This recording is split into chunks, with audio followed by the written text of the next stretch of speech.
Il est très clair que l'attribution et le renforcement des crédits au corps qui abrite l'être renforcent également la fixité de ce corps dans l'environnement. Tout crédit est dû à l'être, et non au corps ou à tout auxiliaire. La réceptivité donne le coup d'envoi à tout mouvement, et se trouve dans l'être, pas en dehors de lui.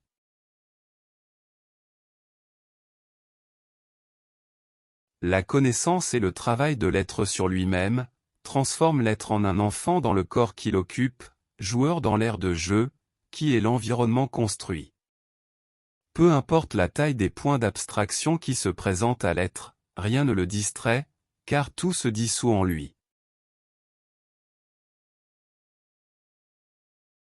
La métaphore du trou noir est parfaite pour identifier ce processus. Le trou noir, considéré comme l'origine des mondes, est la tentative de concrétisation et d'identification du reflet de la nature supérieure de l'être.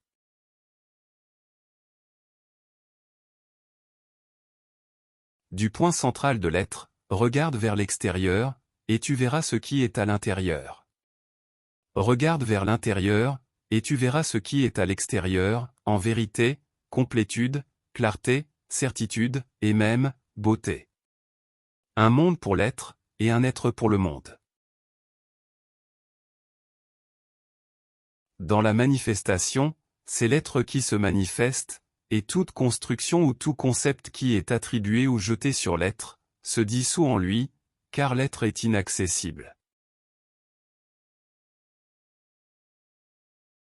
Il semble difficile de comprendre le concept d'éternité, lorsque l'être se laisse emporter par les finitudes, les idées d'une seule vie, par le début, le milieu et la fin, et par l'association de l'éternité et de l'infini à un monde idyllique.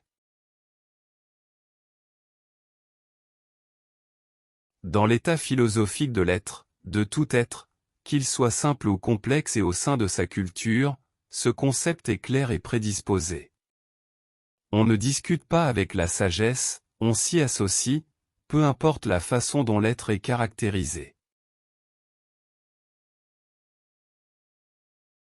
C'est de la communion parfaite des êtres que sont choisis, ceux qui concentrent les aspects de la réalisation de chacun. C'est un processus d'une générosité extrême, et d'un amour extrême. Chaque fois que l'on observe la production des êtres dans la science, utilisant leur cerveau limité pour regarder, le plus loin et le plus près possible, nous trouvons tous les miracles merveilleux que les êtres eux-mêmes produisent, pour eux-mêmes, et pour les autres. Par moments, l'être a des petits yeux, à d'autres moments, des grands yeux, et parfois, les yeux de l'être lui-même. Le livre veut seulement cela, montrer les yeux de l'être lui-même, dans des voyages imprévus et bien au-delà de l'univers. Les yeux artificiels d'un télescope émerveillent l'être observateur de l'espace. Les yeux naturels de l'être le conduisent dans le même espace, au-delà et en deçà. Il suffit de vouloir et d'utiliser le même temps de construction des artifices, pour la déconstruction des artifices. Peut-être est-ce une conduite des fous, peut-être est-ce une conduite de moments de folie, mais de nombreuses solutions à des questions pratiques, à l'établissement de modèles scientifiques et à la vie quotidienne, sont venues justement de ces moments interrompus, et reconnus comme géniaux.